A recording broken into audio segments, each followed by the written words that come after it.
Did you know about the guy, the one who was meant to be a doctor, but he just blew it all?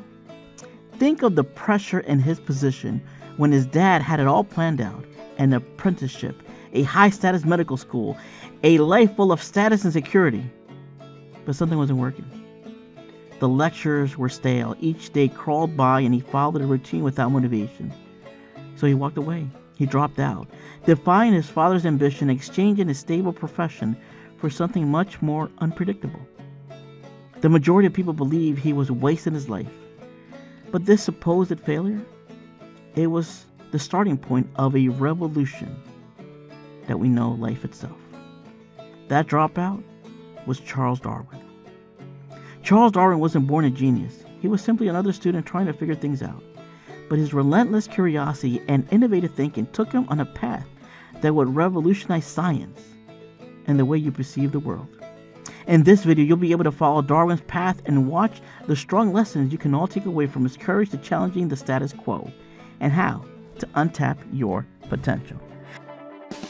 Welcome to Untapping Your Potential, where we will share with you motivational stories, motivational figures, comeback stories, and public speaking tips that will keep you growing and inspire you to take action. Charles Darwin changed the way you look at nature, animals, and even yourself. His ideas about evolution were bold, controversial, and totally groundbreaking. Because of Darwin, science today has a clear understanding of how all living things, including humans, came to be. So who was he? Born in 1809 in the English countryside to a family that was in the money. From a young age, he was obsessed with nature. He loved exploring, collecting bugs, plants, and shells, and reading anything he could about wildlife. The love for all living creatures is the most notable attribute of man. He was an indifferent student, though, and school bored him. He grappled with Latin and detested memorizing poetry, insisting he would forget every poem within 2 days. But whenever it was a matter of nature, he would never lose the spark. He could read on animals, flora, and little details for hours without tiring. At first, he tried studying medicine in Scotland, but surgery back then was rough. No painkillers, no proper tools, and after watching a painful operation on the child, he quit. It was just too much. Then he switched to studying theology at Cambridge. And while there, he took taxidermy lessons from John Edmonston, a formerly enslaved man from Guyana. That skill came in handy later in his career. In 1831, Darwin was given the journey of a lifetime, a 5-year world tour on a vessel named the HMS Beagle. He accompanied it as a naturalist, a nature-studying fellow, and captain's companion.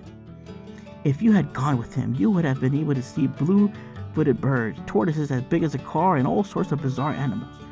Darwin went into the faraway regions and collected animals, plants, fossils, anything that could be examined. He also took tons of notes on everything he saw. This journey provided him with the clues he required to realizing something incredible. Species evolved over time, and those most adapted to their surroundings have a better chance of surviving and reproducing. That concept would ultimately become his renowned theory of natural selection. So what is natural selection? Darwin started writing down his observations, especially when he noticed how animals changed and adapted, something he later called natural selection. What is it? It's how evolution works. It's the idea that living things with traits that help them survive, like sharp beaks, fast legs, or thick fur, are more likely to live long enough to have babies, and their babies inherit those useful traits. It's not the strongest of the species that survive, nor the most intelligent, but the one most responsive to change. Over time, these traits become more common, and eventually the changes can be so big that a whole new species is born. When Darwin visited the Galapagos Islands, he collected finches from different islands. Some had thick beaks to crack seeds, and others had thin beaks for eating insects. But he realized that they all came from the same ancestor. They just changed depending on where they lived and what they needed to eat. After his trip, Darwin remained curious. He needed more evidence, so he looked to pigeons. By breeding pigeons with certain characteristics such as large tails or new colors, he watched how humans were able to artificially select traits. This was how he got to see how nature does the same thing, but without the assistance of humans. These pigeons' experiments provided him with additional proof of natural selection, which he subsequently described in his books. And even though Darwin believed in this theory, he kept it quiet for years because he knew it would upset people, especially the church. But then he found another scientist, Alfred Russel Wallace, had come up with a very similar idea. And instead of competing, they teamed up. And in 1858, their joint theory of evolution by natural selection was presented to a group of scientists in London. And the next year, Darwin published his famous book on the origin of species. On the origin of species shook the world. It challenged the long-held belief that God created every species exactly as they are.